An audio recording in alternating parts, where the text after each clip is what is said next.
Welcome to all, especially VCU Ram Nation. I am Professor Andrew Chestnut. I am Professor of both the Religious Studies and hold the Bishop Walter F. Sullivan Chair in Catholic Studies here at Virginia Commonwealth University. I've been running this Bishop Sullivan speaker series for 12 years now. This is the first time I've done it live on Zoom, so welcome from everybody in Richmond and worldwide. And before we commence here, special gratitude to our director of my School of World Studies, Professor Mark Wood.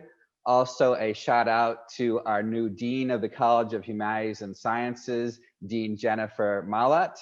And above all, to Tyler Conrad, our event and communication manager for the College of Humanities and Sciences, who's here working magic in the background.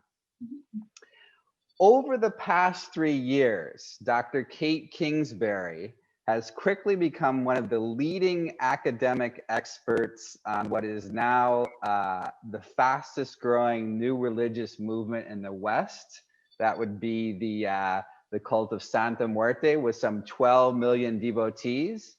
Backtracking a bit, she is currently an Adjunct Professor of Anthropology at the University of Alberta in the frozen tundra of Edmonton, Canada.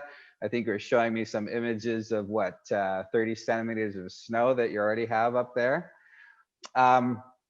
She earned her doctorate in anthropology at Oxford, and for the past few years has been at the University of Alberta. In the past three years, she has quickly become one of the leading world experts on devotion to Santa Muerte. Again, the fastest growing new religious movement in the West with an estimated 12 million devotees. And by last count, correct me, Dr. Kingsbury, if I've lost count. By last count, she has combined 11 book chapters and scholarly articles on Santa Muerte in just the past 3 years. And if that's not impressive enough, she is contracted with Oxford University Press to publish the forthcoming Daughters of Death, the female followers of Santa Muerte, which should be forthcoming in the next year or two. So please give a warm Ram Nation welcome to Dr. Kate Kingsbury, who will talk on the most timely subject today about Holy Death, Santa Muerte, in the times of coronavirus, which we're still besieged by. Dr. Kingsbury, welcome. Thank you so much for having me today, Professor Chestnut, and also a special thank you to Mark Wood, your Director of World Studies, for also hosting this event today.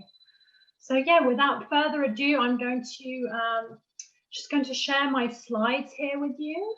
If you can just give me 1 second, I'm just going to do that so that we can get talking on this timely topic.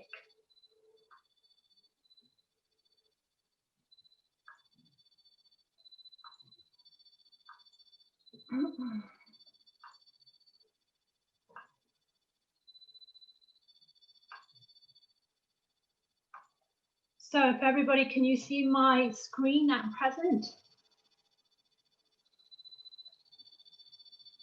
Yeah, looks good. Okay, great. So let's get talking on this timely topic. So right now in Mexico, Santa Muerte prayer cards and candles are circulating with petitions of protection against COVID-19. And that's what I'm going to be talking about today. I'm going to be talking about death as a doctor against COVID-19. And I'm going to be proving 3 main points. First of all, Santa Muerte is not just a narco saint. I would say, let's just erase that narco saint discourse from the table, and I'm going to be talking about that more. She is what I would call una santa sanadora, what devotees call una santa sanadora, that is to say, a saint of sanation, a saint of healing, like many other Catholic saints, although as I will be talking about, she is a folk saint. We also need to consider devotion to Santa Muerte as a doctor of death against COVID-19 as a social commentary on the structural conditions that Mexicans are currently facing during this time of COVID-19, where they're facing this pandemic. And as I will be talking about, there's very little government help for people facing, what is the only and most deadly pandemic of our time. And the final thing I'm going to be talking about is I'm going to be decolonizing death. Now, what do I mean by that? Well, in the Western world, we consider death to sort of be all about finality, to be something very foreboding and ominous. But if we look at indigenous epistemology, and Santa Muerte comes partly from an indigenous background, death can actually be a giver of life. Death can be healing. So we need to understand that to understand Santa Muerte's role as a doctor, a healing doctor of death in this time. So first of all, let's look into who Santa Muerte is. Well, she's a syncretic folk saint. So what do we mean by syncretic? Syncretic means that she hails from many traditions.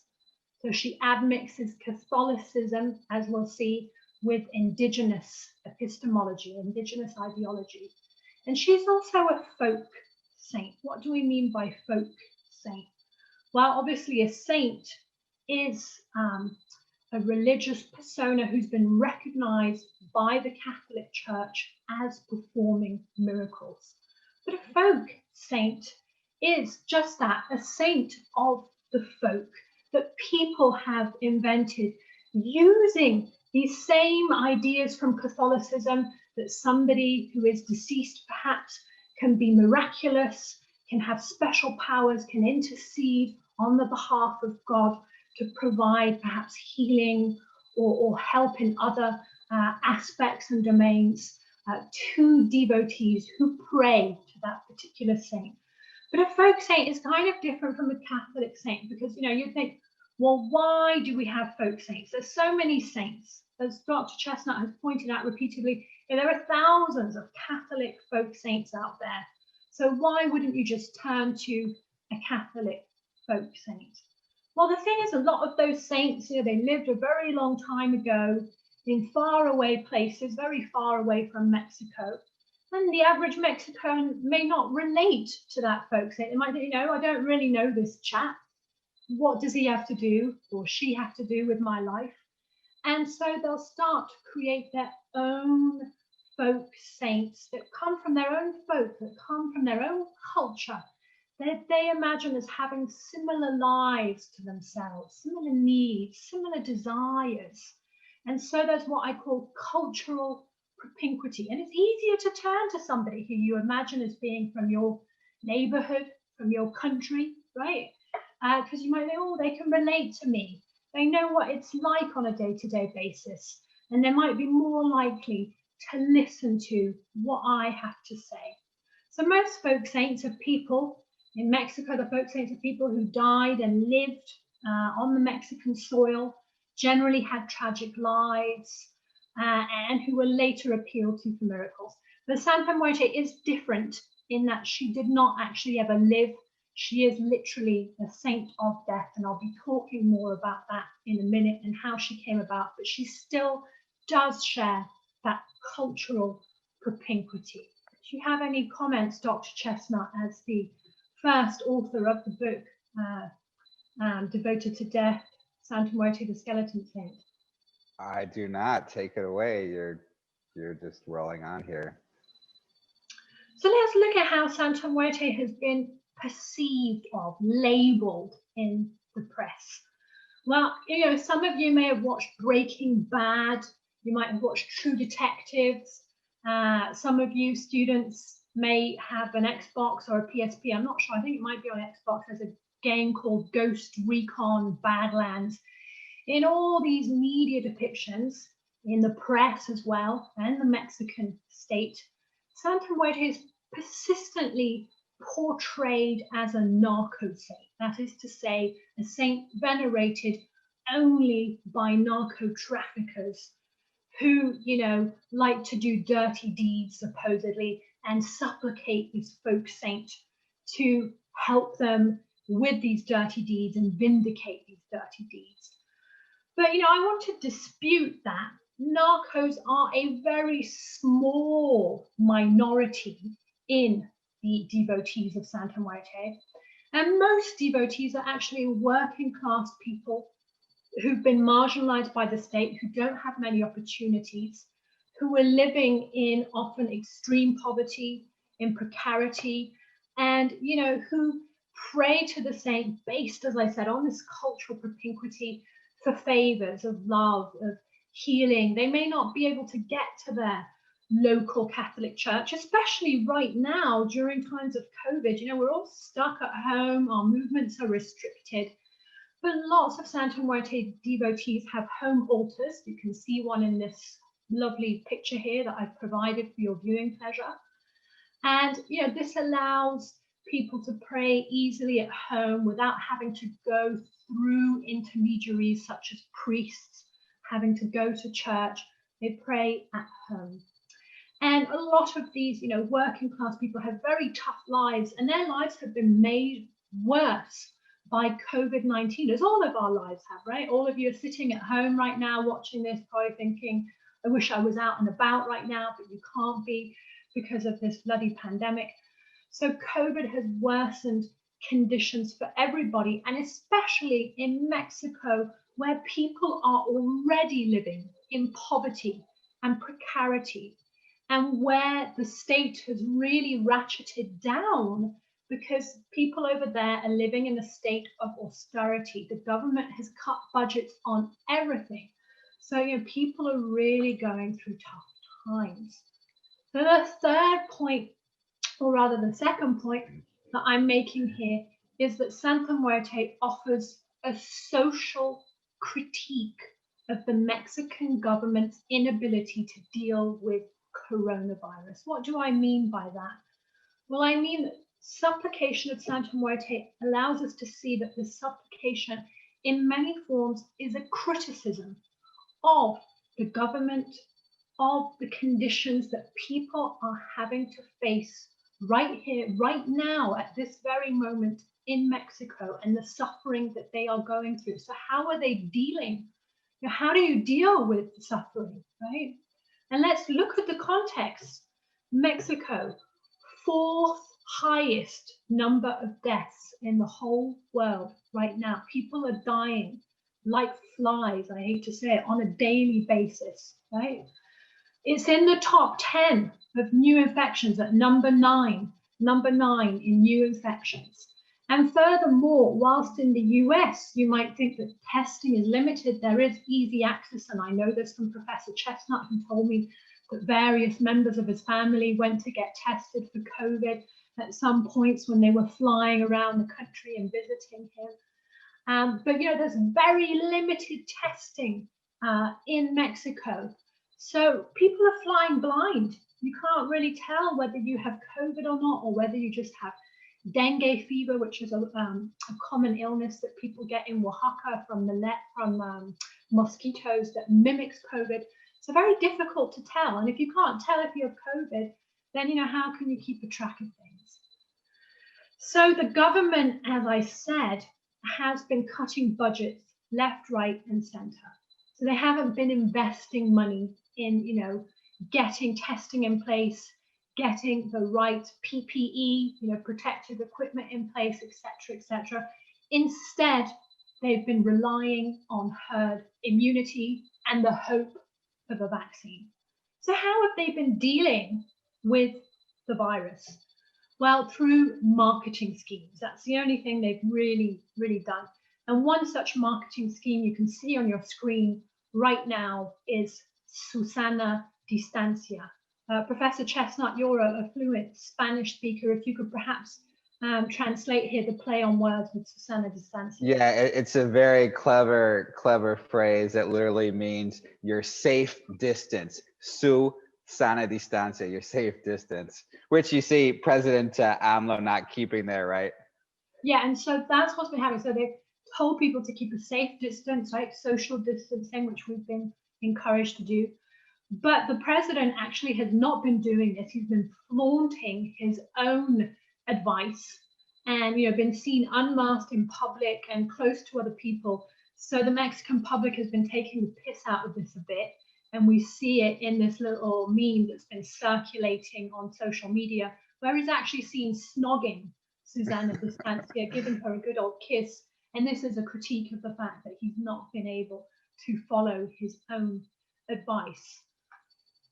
And, you know, there's been a lot of cries as well in the media and from the president, quédate en casa, stay at home, do not go out of your house, you know, do not go to work, do not meet other people. And this is very unrealistic in Mexico. I mean, where I've done my research in Oaxaca, 62% of people live below the poverty line, and half of those people live in extreme poverty, you know, perhaps on $1 a day, and they can scarcely afford to feed their families. They can't just stay at home. They have to be out and about, and they have to go to work and, you know, feed their families. And meanwhile, even though the government's saying quédate en casa, because the economy has further plummeted in places like Quintana Roo, where lots of tourists go to Cancun, etc., etc., yeah, they've opened up all the hotels and all the businesses and are trying to encourage tourists to come in by slashing prices. So, you know, people are having to go to work, and they want to go to work because otherwise they can't feed their families. So staying at home is simply not realistic. You know, in the Western world, in the US, in Canada, in the UK, we have the advantage of perhaps being able to stay at home, being able to work from home remotely, even though your spouse might drive you crazy, you know, in the other room, and the children are running around, or the dog keeps jumping on your lap or whatever, but you still have that luxury. But most Mexicans do not have that luxury. So what do? You know, if you have to go to work, and where you might even have to bring your children to work, as I've seen in Oaxaca many times, you know, women working in the service industry, working as cleaners perhaps, or cooks, you know, they often have to bring their children actually with them to work.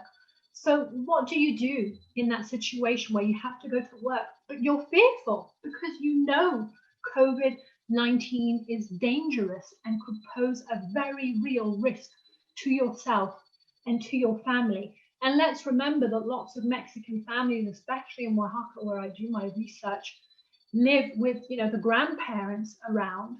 The large extended families live together. So, you know, one member of the family going out to work puts other members of the family, especially older members of the family, at risk. So what do you do? Well, many Mexicans have started turning to death for life. They have begun supplicating Santa Muerte for protection against COVID-19 and healing of COVID-19. And in this very poignant picture here, you know, we see Santa Muerte has even been covered up by a devotee with a mask, symbolizing, as I said, that social critique in a way of the government. But we need to go back in time and look at the origins of Santa Muerte, which very interestingly commence in a time much like this time, a time of pandemic. This whole figure of the Grim Reaper, that as we'll see goes to the New World, comes about, and which Santa Muerte is based on, comes about from the Black Death. So let's completely backtrack to Europe. It's 1347 in Europe, and the Black Plague, or the Black Death, which is a pandemic, descends upon Europe, causing millions, 20 million people to die. How did it come to Europe? This pandemic, much like COVID-19, you know, came to Europe and came to many parts of the world right now. through travelers, through ships. So back then, in 1347, a ship arrived from Italy, from the east to Italy, to Sicily actually, and landed there. And on this ship, thousands of people were dead or dying, or hundreds of people were dead and dying of this nasty, nasty plague. And the authorities were horrified, and they said, send this ship of death away. But it was too late. That contagion arrived, much like with the cruise ships. It was a complete fiasco, right? We've seen all the cruise ships where people were dying like flies. This was a sort of similar situation. And so this plague began to spread, and we see it depicted in this picture. We see an early form of social distancing. Look at this bloke with his stick, at the center of the screen there, telling the other bloke, stay away, 2 meters, mate. So people started dying like flies back then, and it was much worse than it is now, because we didn't know about the vectors of contagion. We didn't have hand sanitizer and masks back then that we could all wear. So this thing spread really, really fast across Europe and decimated the populations there. So people back then started envisaging death as the Grim Reaper. This is when the figure of the Grim Reaper is born, and we see the Grim Reaper here astride a horse. So how did this figure come about? Well, they wanted to personify, especially the Catholic Church wanted to personify the image of death.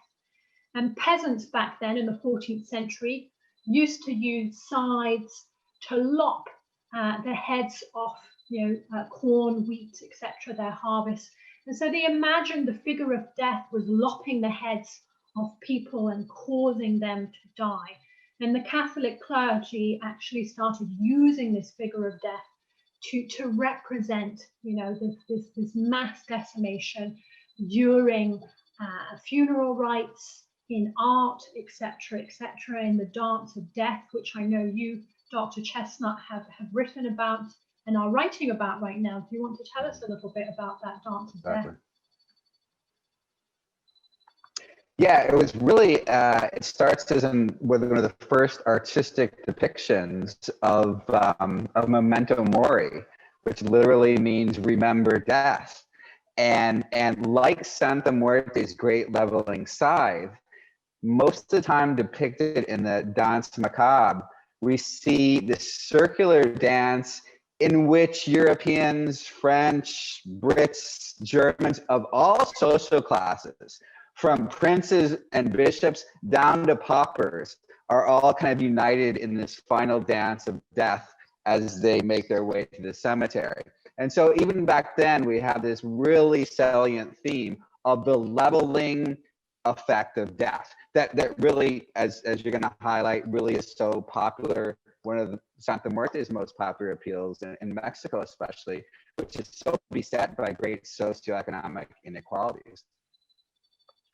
So, the plague spreads, but eventually, and that's good news for all of us right now, the plague dies out, people do develop immunity, and Spain actually sees a heyday, and it sends off to Mexico, to the New World, a chap in particular called Hernán Cortés, who invades Mexico and, colonizes the country to get riches in what's called the colony of New Spain at the time.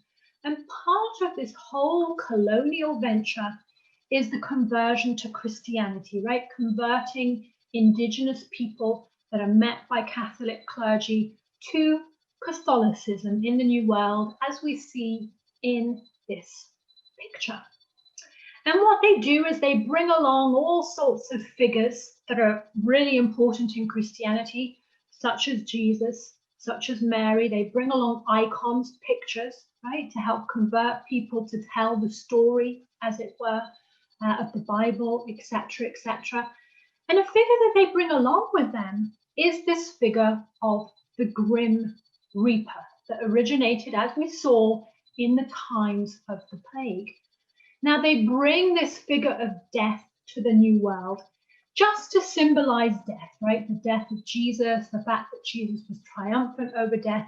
And it's a figure of death and no more that the clergy bring with them to the New World to help explain the story of Jesus, Mary, etc., God, and convert indigenous people to Christianity.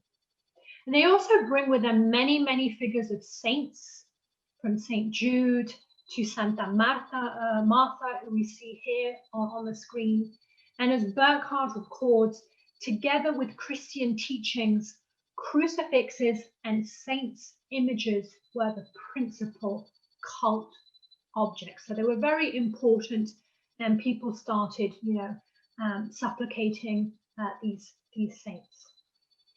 And so also they bring along the figure of death to promote the idea of una santa muerte, a holy death, right?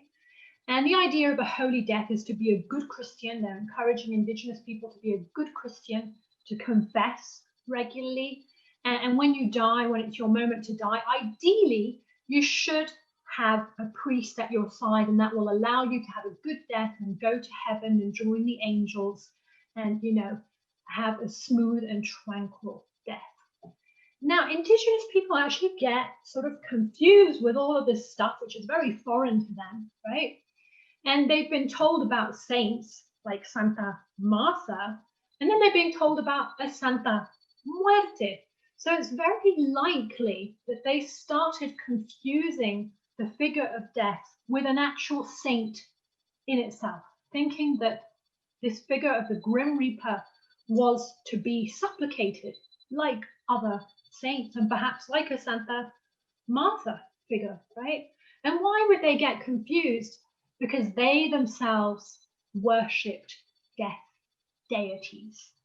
The worship of death was prevalent in Mesoamerica, particularly in Mexico, amongst indigenous people in pre-Columbian times, before the Spanish came along. They had loads of death deities who they asked for favors.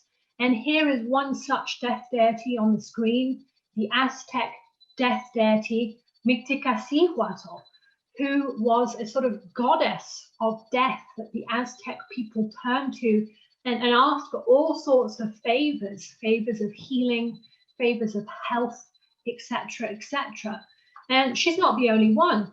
Here we have a whole plethora of little characters that you can see on your screen. So we have Yum Semil, who was a Mayan death god who was often depicted as flatulent and basically farty in his last throes of life, with his intestines extruding. So he sort of symbolizes the last moments of life as you kind of go into that death phase. And he was propitiated. We also have Lady Ninegrass there in the middle, who was a Mixtec death goddess, who was often asked for favors, particularly political favors. And then we also have the Zapotec death deity or death goddess, Shonashi Kwekuya, who is again asked for favors of healing, of health. So it's no wonder, that indigenous people meeting this figure, the Grim Reaper that the Spanish have brought in, they already have all these skeletal figures of death that they turn to in sort of prayer. They're interpreting Catholicism in the guise of their own beliefs. So we need to understand that, and I've quoted this here on the screen, which is from my book, locals did not simply become Catholics in anything like the sense implied by the conventional understandings of conversion. Instead, they understood Christian teachings in their own terms and adapted them to their own ends, which varied from place to place. So the concept of a Santa Muerte, a good death, promoted by clergy with the symbol of the Grim Reaper, with the context here being holy rather than saint, implying the necessity of a good death, might easily have been confused by indigenous peoples for a saint, like the numerous other saints from Paul to Jude, promoted by missionaries. So there we have the beginnings of Santa Muerte supplication in colonial Mexico. And we know that this figure of the Grim Reaper was being worshipped, because as you yourself have documented, Professor Chestnut, we encounter this in the archives. Maybe you could tell us about the 1757 documented case. Can you hear me? Yes. Yes.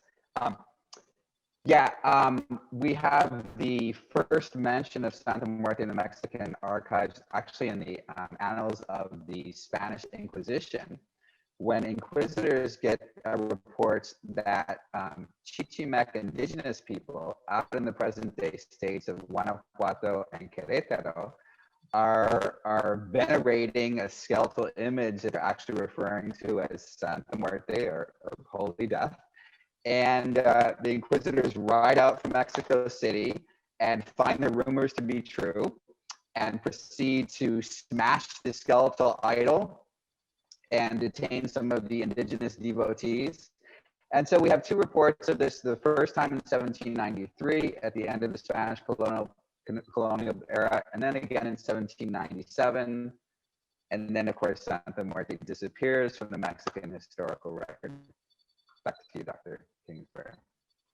So this is how death becomes a saint, and let's label her as a form of folk Catholicism, because as we'll see, devotees will recite the rosary to her, and then there's much Catholic influence here, but as we'll also see, there's sort of indigenous influences as well. And we have to understand that Catholicism takes different guises around the world, and that it's not monolithic, and that people, view Catholicism and create Catholicism in the context of their own culture and their own needs. And so one thing we really have to take away from the indigenous epistemologies and a reason why people are able to turn to death for healing is that in indigenous thanatology, in indigenous ideology, death is often depicted as pregnant with life. And here we see on the right a depiction of an indigenous death deity. She's pregnant with life. And here we see that this idea has not been erased over time, but perdured in Santa Muerte devotion, because here we see Santa Muerte pregnant with life. And why is that? Well, as I said, in Christianity, often in the US, in the UK, in Canada, where I'm currently faced with so much snow, the idea is that death is about finality, right? That life and death are very distinct, and that once you're dead, you're gone. But in indigenous thanatology, life and death, much like in the Eastern traditions, we can see that sort of in Hinduism and in Buddhism, life and death are a circle, and they don't preclude one another, and they sort of flow one into the other. So death can actually give life, and life, of course, will end in death, but that cycle never ends. So death has the power to give life and can be turned to for healing. And that's what we call the cycle of life and death. They're not dualistic, they're what we call monistic. They're seen as one, and we see that in a lot of indigenous art, in Mayan temples, Zapotec temples, Aztec temples that you can still go and visit today. So the faith, as Professor Chestnut pointed out, goes underground until 2001. And perhaps, Professor Chestnut, I know you spent a lot of time with Doña Queta, who was initially selling tortillas out of her little kitchen and had a small little altar there. Perhaps you could tell us about how devotion to death went public in Mexico City. Right, Doña Queta was a humble quesadilla vendor, supplementing the family income by selling quesadillas to neighbors and passerby, and had been a devotee since the 1950s. When I first interviewed her in 2009, I was actually skeptical of that story, but it turns out to be veracious. And her imprisoned son, upon a speedy and early release from prison, gifted her a life-size effigy, 6-foot-tall Santa Muerte, which she put in the back of her kitchen. And so there already were a fair amount of devotees in this most notorious Mexico City barrio of Tepito. And many of them, upon purchasing the quesadillas, would spontaneously make floral offerings to Santa Muerte, also tequila and such, to the point that several times her little quesadilla kitchen caught on fire. And so, fearing that their entire home might be consumed in a conflagration, she and her husband in 2001 decided that they better set out the effigy of Santa Muerte on the sidewalk.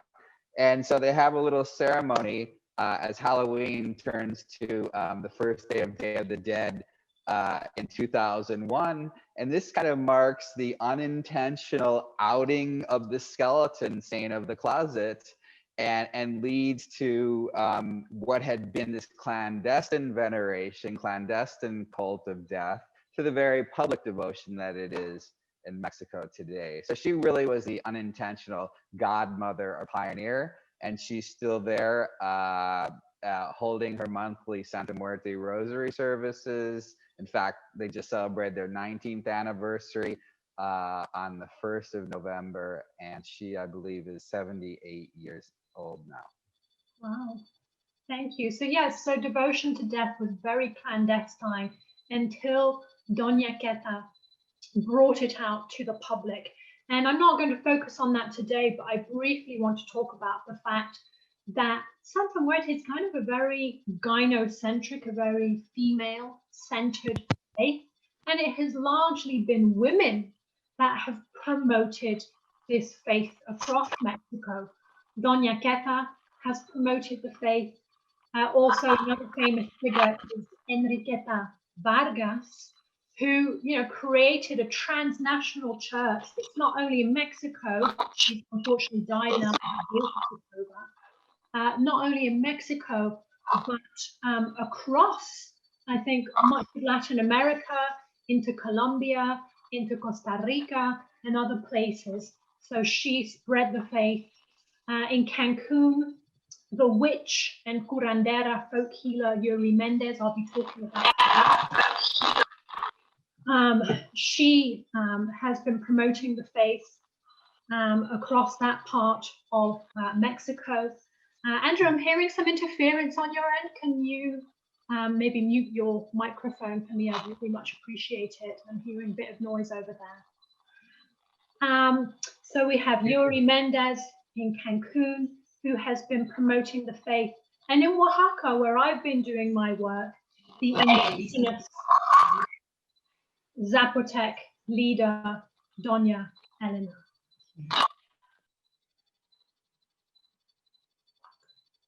And so this faith, what we need to understand about it, because it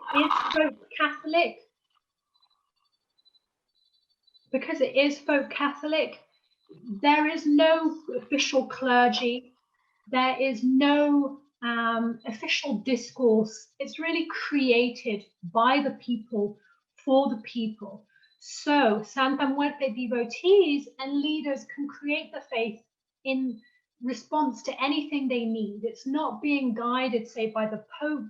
It's not being guided by figures in charge who are like, oh, you have to do this and this, or, the faith, you have to follow these rules and regulations. So it's a very creative faith. So this means Santa Muerte devotees tend to respond to whatever's going around them, and we can see that through their devotion to death. And one of the latest responses from them is the response to COVID-19. So because of this need for healing, because of this need with the pandemic to face these very difficult circumstances, they're now turning to Santa Muerte.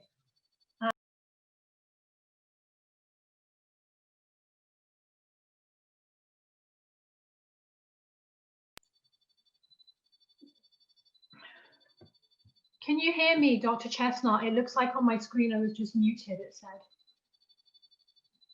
Hello?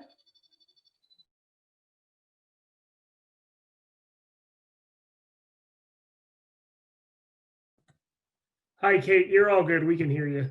Okay, sorry, I keep on getting a message saying the host muted you. So coronavirus, how are Santa Muerte devotees responding to this? Well, they've created, first of all, a coronavirus candle, which you can see on your screen here. It says, Protección contra coronavirus. And this is being sold particularly in Tabasco, but in other places in Mexico. And so you can't see the small print on this candle, but the instructions are that you'll to rub it all over your body, inscribe it with your initials or the initials of the person that is ailing, and then you're to light it and let it burn down completely and pray to Santa Muerte with great faith for healing and protection against coronavirus. Also, a lot of prayers have been circulating, and here we see that the shaman, curandera, and witch Yuri Mendez has been praying to Santa Muerte for world healing of coronavirus. And it says here on this picture, pidamos por la sanación del mundo entero. Maybe you could translate that for us, Dr. Chestnut. We asked for the healing of the entire world.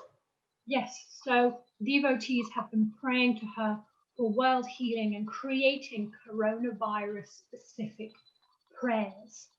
And here we see the colors of healing, because Santa Muerte is all about color symbology. So purple in particular for healing, yellow as well, and white, with lots of offerings there. And so Santa Muerte devotees have been giving specific offerings on their altar. Now, the typical altar will have a little statue, as I have here, of Santa Muerte, ideally perhaps a purple statue, which is the color of healing. They also like to have some booze, generally mezcal. In Oaxaca, here we have my mezcal. You can even see I've got a little worm in that mezcal. It's the Wormy brand. Don't worry, the worm's not alive, not living off mezcal over here. But they'll often give some booze, mezcal or tequila. But what they're also giving right now, and you can see it in this picture, is garlic, which is seen as, warding off disease, and also aubergine, which, you need to translate for me, Dr. Chestnut. I think you call that eggplant in the US of A. Eggplant. Yeah, eggplant, because it's purple, the color of healing, and yellow squashes as well. So these are the typical things that devotees are being told to place on their altars right now for protection against COVID-19. And they're also lighting candles, the purple candle, again, of healing, white for cleansing, and also the black candle, which is typically associated with narcos. The black candle generally says on it, Muerte contra mis enemigos, which means death to my enemies. But devotees are actually using that right now, not for killing people, but for protection. And I think this is a bit of a stereotype. The black candles always for doing evil and black magic. We can see, this is a sort of media stereotype, and the black candle is being used for protection. Another thing they're doing is they're using Santa Muerte lotion, which you can see on your screen here. In fact, a devotee told me that she's been using that in her shop down in Puchutla, down in Oaxaca. She has a small shop. She sells knickknacks. And she's been really worried. Her husband got fired because of COVID-19, and she is now the sole breadwinner for her family. So it's really important that she go to work every day and bring home the daily bread. And she's really afraid of COVID-19. So she's been taking measures to try and protect herself spiritually. So what she does with this lotion is she sprinkles it around her shop, especially at the entranceway, on the lintel, at the doorway. And she believes that it will allow Santa Muerte to protect her from COVID-19 and prevent the virus from entering her shop. So, devotees have devised multiple ways of protecting themselves, and also for protecting others that they care about. So one devotee, and this is common practice, told me that her husband is at risk of COVID-19. He has some underlying health conditions.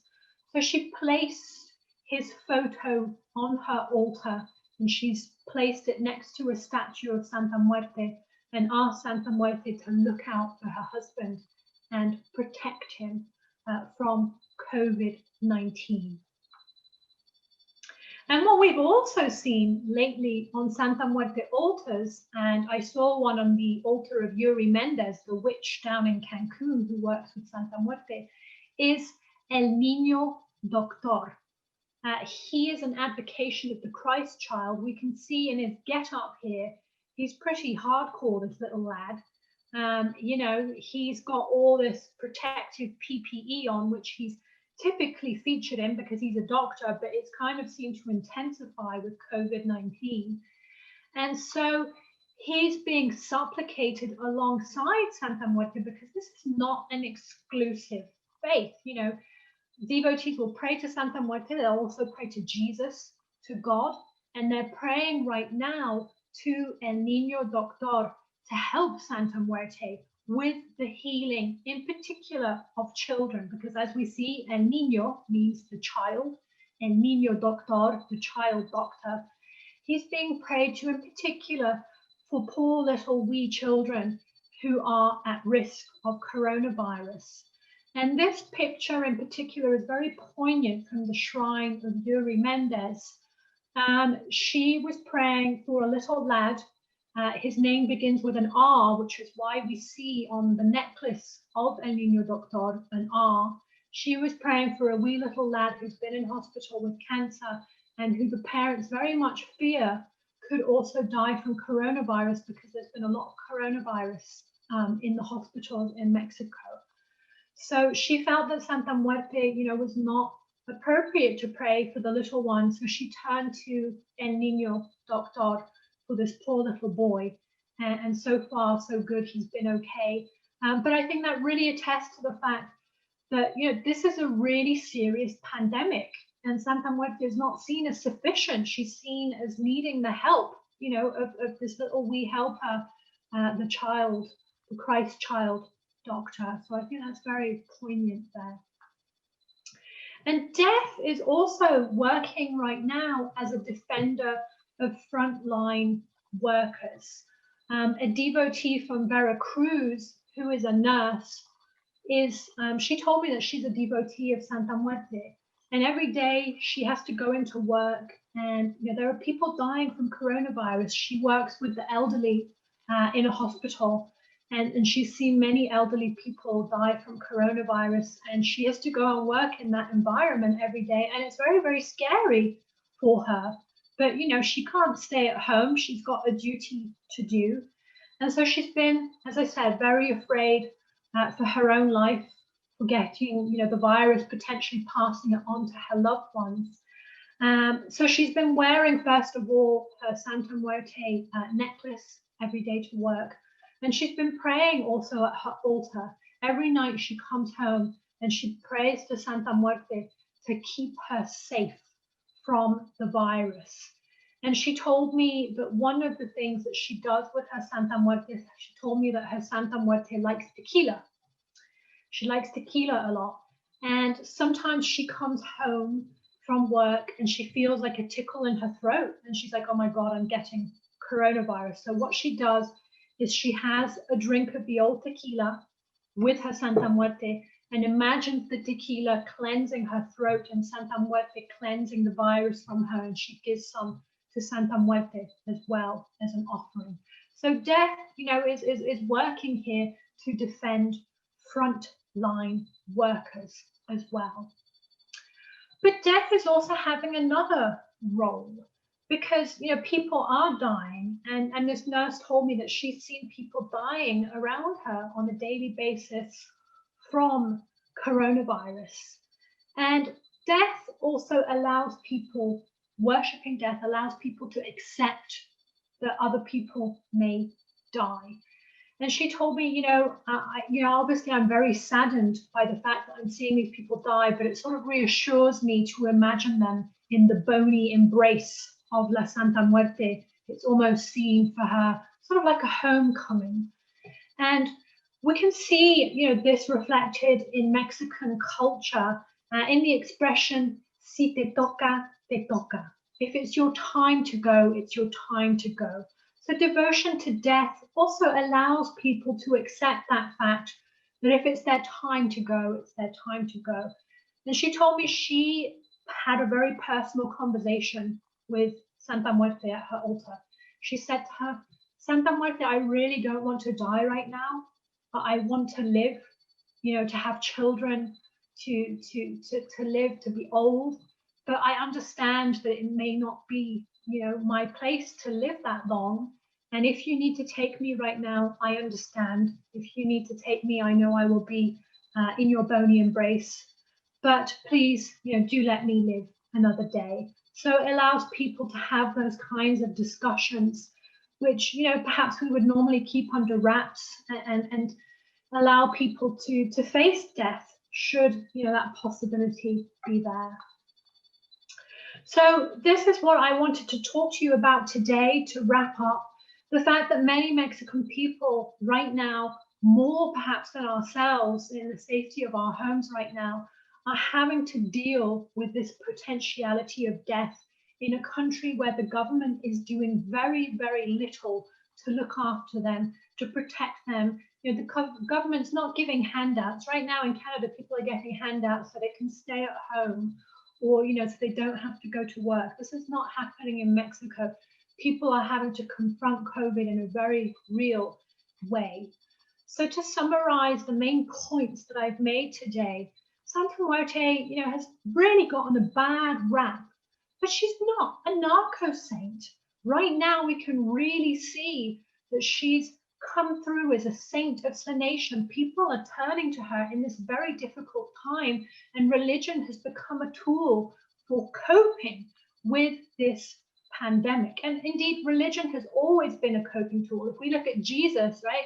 Jesus was very much a shamanic figure who did miracles of healing. And so this is really not a deviation from Catholicism, but it's a form of folk Catholicism. And we can also see through my talk today that Santa Muerte, her supplication, is a social commentary, it's a social critique, and it's a response to the structural conditions of Mexicans who are facing a very hard time during COVID-19 and have no one else, nothing else to turn to. So they're turning to death in desperation for life. And we also see through my talk today that death can bring life. That idea may be startling to us. How can death, you know, bring life?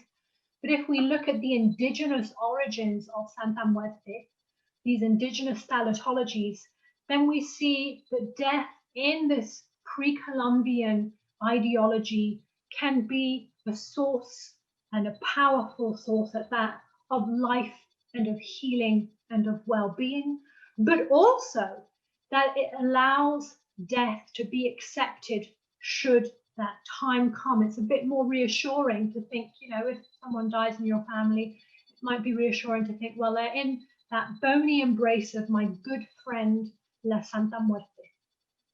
Thank you, Andrew. That is it. Thank you so much, Dr. Kingsbury, for that most intriguing and illuminating examination of Santa Muerte. Yeah, you and I have spent a lot of time trying to counter the kind of black and white image of her as nothing but a narco saint.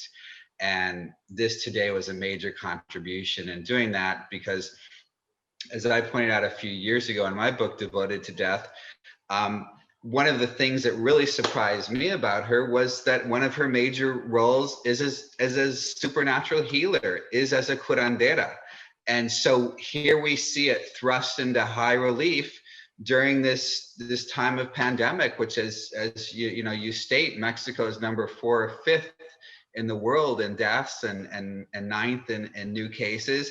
And not to mention the interminable drug war that has made Mexico the second most violent deaths on the planet after Syria in the past decade. So it's not only the pandemic, it's also the interminable drug war, fighting the cartels, fighting each other for the largest market on earth, which of course is here in the United States.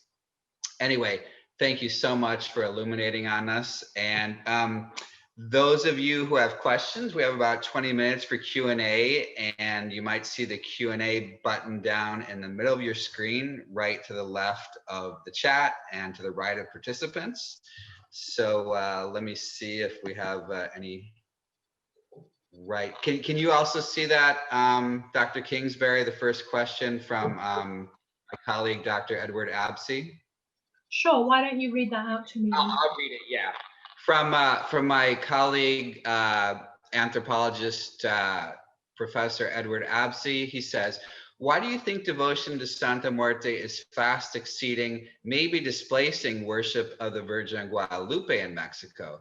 Is this all of a piece with turning away from the church establishment, hierarchy, mediators, this egalitarian trend toward everyone's direct access to spiritual assistance?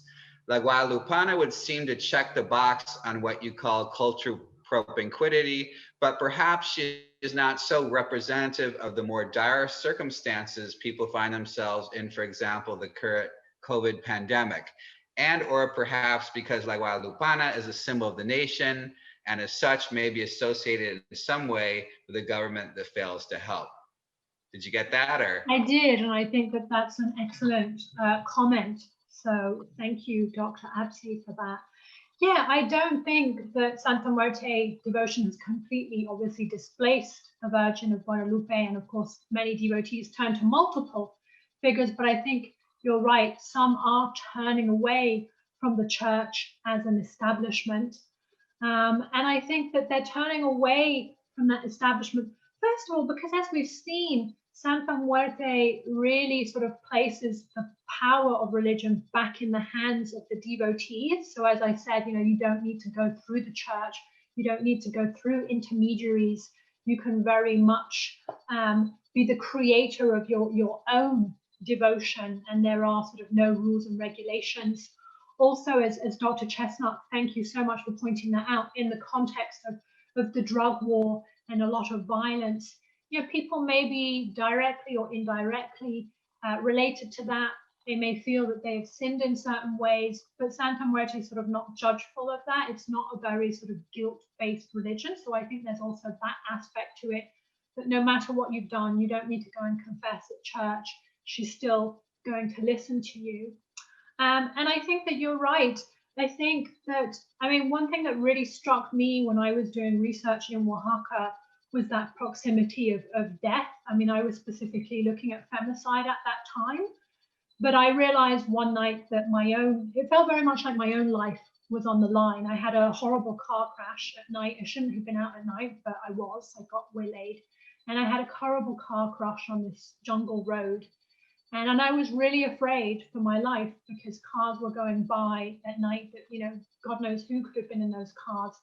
And right there at that moment, I thought, who would I pray to right now if I was a Mexican? Would I pray to the Virgin of Guadalupe with her very meek, mild, posture? She's always depicted in prayer, which sort of gives her that sort of submissive look to her. Or would I pray to this very quite sort of badass looking character, Santa Muerte, who's always depicted as very active with her scythe and is said to do a lot of things with her scythe and wipe away evil, cut away coronavirus?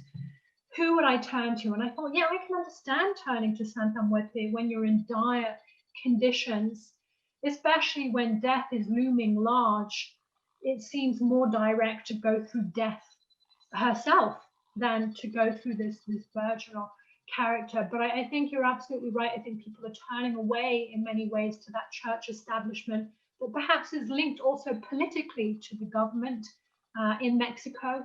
And Santa Muerte is a more independent figure. And I'm sure you have things to add to that, Professor Chestnut.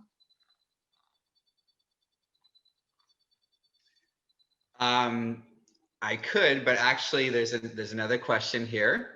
So let's go to that question, and that is from my esteemed colleague, Professor McKenna Brown, professor of Spanish, fellow Latin Americanist, lots of time with indigenous cultures in Mexico and Guatemala.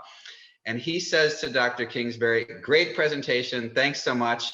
Have you noted any distinctions between veneration of Santa Muerte among indigenous versus non-indigenous devotees? Oh, I love this question because I spent a lot of time with the owner of a shrine down in Oaxaca who's indigenous, who is Zapotec.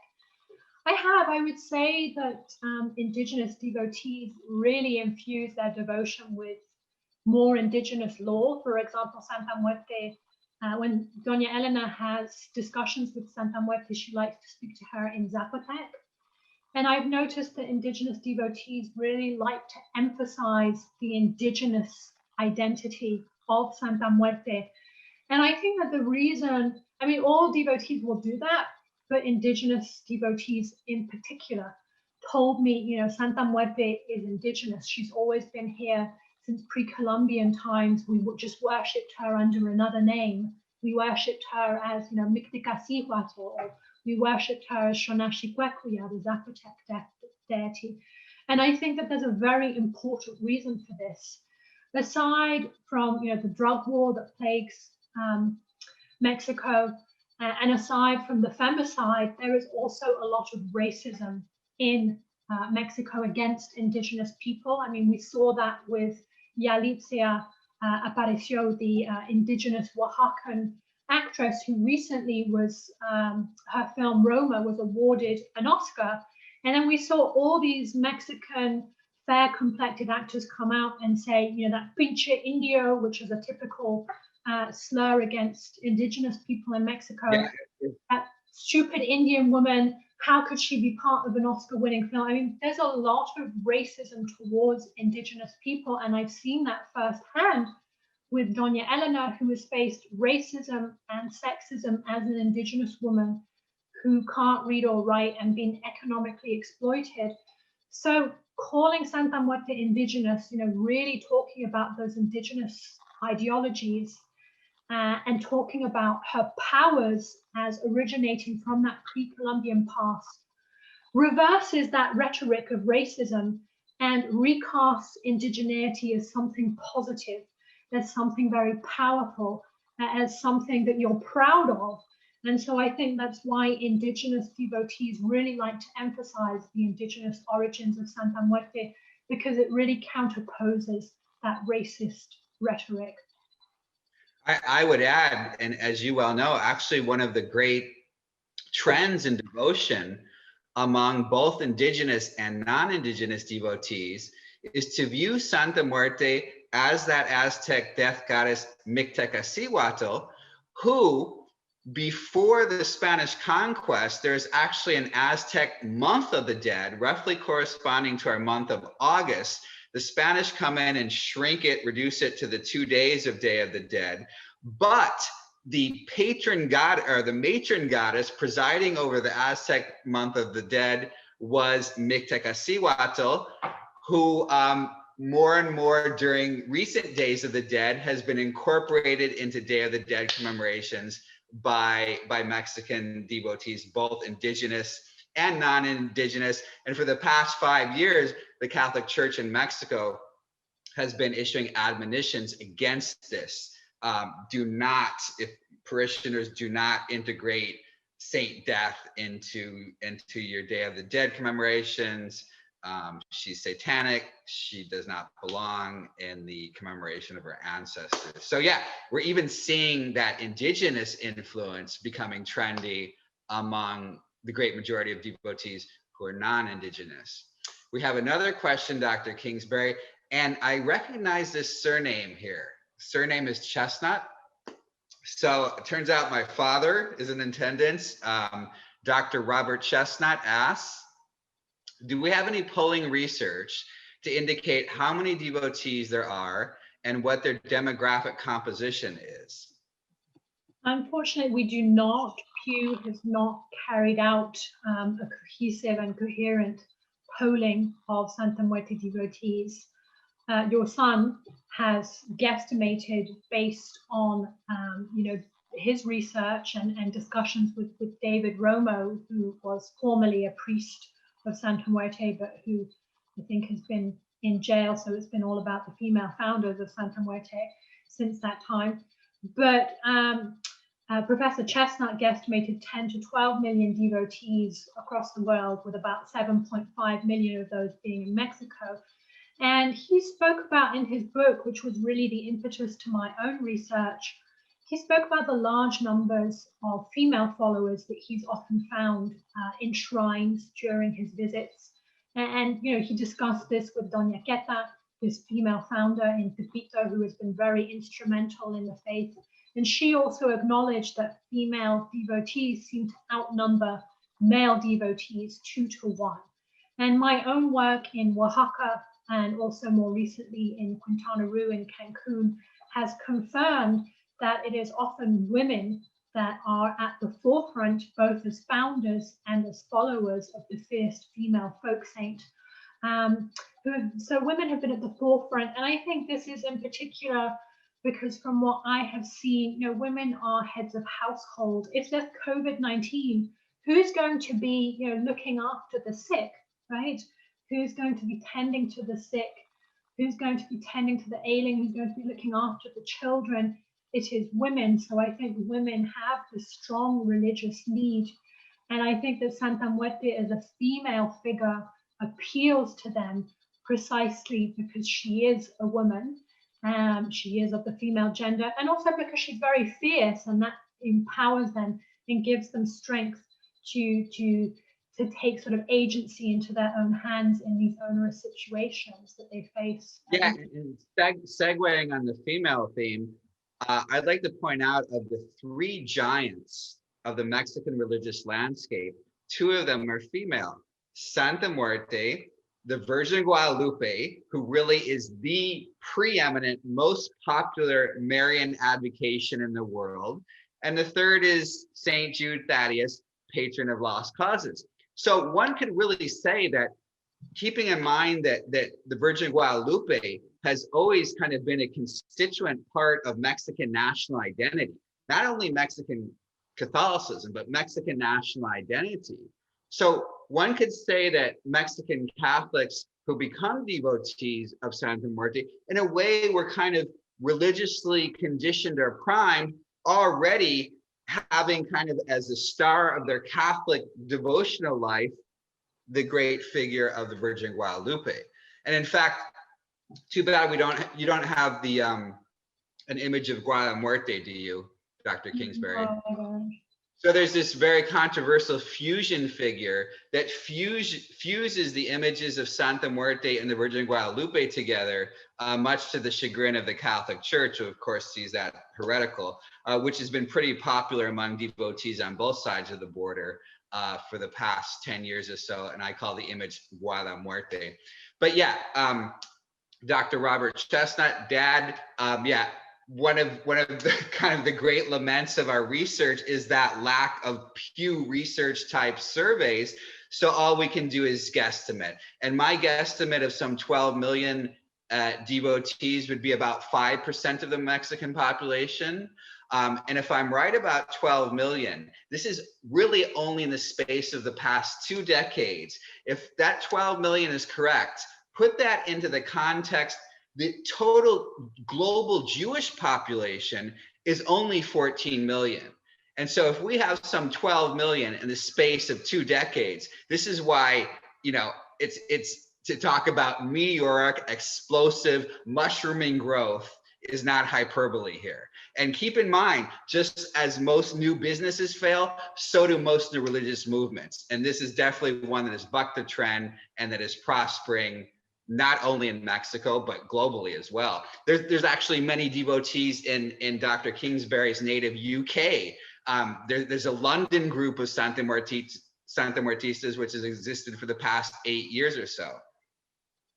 Let me see, I think we've got another question, Dr. Kingsbury.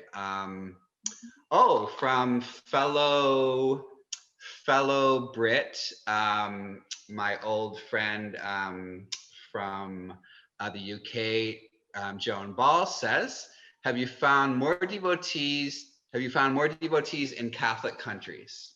I guess besides Mexico. Yeah, I would say largely there are more devotees in Catholic countries, just because of that sort of cultural propinquity that I was talking about, you know, that tradition sort of turning to not only saints, but in particular folk saints, because of course Santa Muerte is one of many folk saints. So I would say that, you know, in Catholic countries such as Mexico, we also see her devotion in Guatemala, I've heard about it, in Colombia, but, you know, also in non-Catholic and more secular countries like the US, because those Mexican migrants are coming into the US, they are bringing their faith with them as they cross the border, and it's not, you know, remaining enclosed in the Mexican community. They're also spreading it. I've heard about Puerto Rican devotees, but I've also heard about African American devotees, and, you know, even people from the US just becoming interested, perhaps going into their local botanica, people, you know, who are not Catholic or who come, you know, from other traditions, going into their local botanica or hearing about Santa Muerte and thinking, wow, this is interesting, and I, you know, might start dabbling in that myself. So I would say that even though you see mostly faith devotion highest in Catholic countries, it's not limited to the Catholic countries, and probably the US, I would say. I mean, Dr. Chestnut, you would know better than I, being based there, probably has, you know, a very large number of devotees after Mexico. Could it be the second largest group of devotees? Yes, I would say, yeah, I would say that maybe 70 to 75% of the 12 million devotees are in Mexico. And then the US would be next with maybe 10 to 15% of devotees.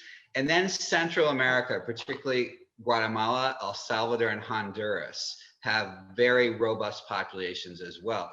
But because, as Dr. Kingsbury and I have written about, because Santa Muerte starts to go public at the beginning of the millennium, just as social media is taking off, by our last count, there's over 1,000 Facebook groups of devotees of Santa Muerte. Many of them are in English as well. There's been an Italian one for the last 8 years or so.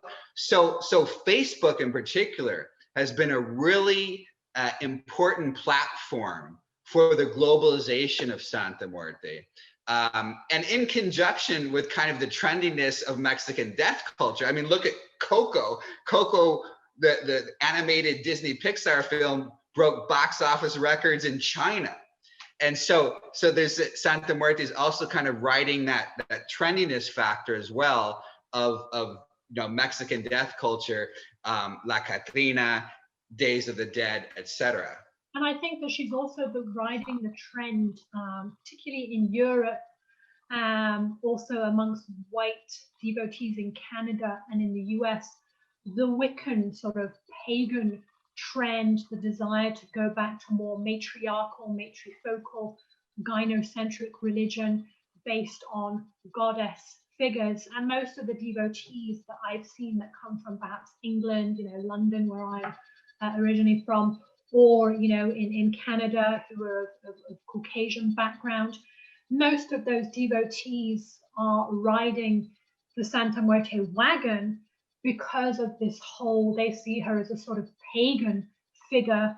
But I've even seen, you know, devotees from India being interested in her and making that connection with Kali, for example. So she seems to have a widespread appeal to these various different aspects of religion, whether it's the Catholic, she can appeal to the Catholic group, she can appeal to the sort of Wiccan pagan group, to people who are interested in indigenous sort of faith.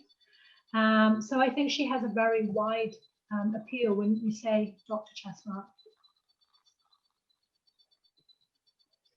Yeah, I think, and I think, you know, you're focusing on her female persona, her fierce female persona, and I think we see that particular aspect resonating across the board, as you say, with Wiccans and neo-pagans, etc., those who are into the goddess and such. And it's really fascinating how I was surprised when I first started asking Mexicans, you know, is Santa Muerte Mexican? Does she have a nationality? What's up with that? And actually most kind of working class devotees will tell you, no, she's universal. How could death have a nationality? So despite on one level, her very kind of quintessentially Mexican Goth Baroque identity, on another level, she's death, and death cuts borders, death has no nationality. And so I think that also kind of is part of her global appeal that we're seeing today. At one, at the same time, simultaneously, she's quintessentially Mexican, but she's universal because we all end up in her And I body think and that brain. gender, which we haven't really touched on too much, I think is also really important for women, and why, a lot of women, not only in Mexico, but I'm seeing a lot of devotees in the English groups and the other, non-Mexican groups are really, she's also sort of riding that feminist bandwagon where women are wanting feistier spiritual characters to turn to, and perhaps are sort of slightly dissatisfied with the sort of meeker, milder characters. And I think that that's not only Santa Muerte, we're also seeing that amongst African American communities and across Latin America with, orishas and other female, people, I've seen people turning to other sort of fierce characters like Pombagira that you've written about. So I think there's sort of a desire from women, and I think in particular in Mexico, where, I've been working on the topic of femicide, where women are being murdered also on a daily basis in very high numbers. I think women are wanting a fiercer spiritual character to intervene on their behalf, given the perils and precarity that they face just on the very basis of their gender. Exactly. The femicide has just become even more pandemic in Mexico under current President AMLO. We just saw a horrific case in Cancun. So yeah, as you point out, that's a really important aspect. Her fierce protectress role for women who are at risk of being victims of ongoing pandemic of femicide. And I think that comes back to what Dr. Apsi was saying, that we're moving on and away from La Virgen, who already was quite rebellious in the sense, we saw during the Mexican Revolution, she was a sort of figure of rebellion, but perhaps isn't seen as strong enough in this current context. So we've sort of segued, I think, as you said, we set the scene with La Virgen, but she's kind of maybe evolved in some ways, because Santa Muerte does resemble her in the sense of wearing the cloak, etc., etc. She's also a protectress, she's also a mother like La Virgen, but she's a much angrier mother, I would say, and a reaper of justice, definitely. And like you said, unfortunately, under the conditions of COVID-19, we're really seeing a pandemic of gendered violence as well, because with women at home, their movement restricted, actually gendered violence has actually increased currently. So I'd say that there's even more call for La Santa Muerte's protection, perhaps, for certain women. Well, Dr. Kingsbury, all good things must come to an end, and it looks like our Q&A cache is empty at the moment. I am most grateful for your illuminating, intriguing talk, and this comes just with the news that we have our latest co-authored article accepted in a forthcoming Mexican anthropology book as well. And so the research on this fascinating folk saint continues, maybe more for you than for me. But anyway, thank you so much for illuminating us and joining us here at Virginia Commonwealth University.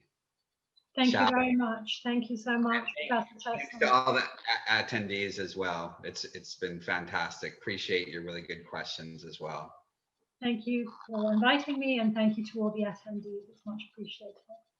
My pleasure.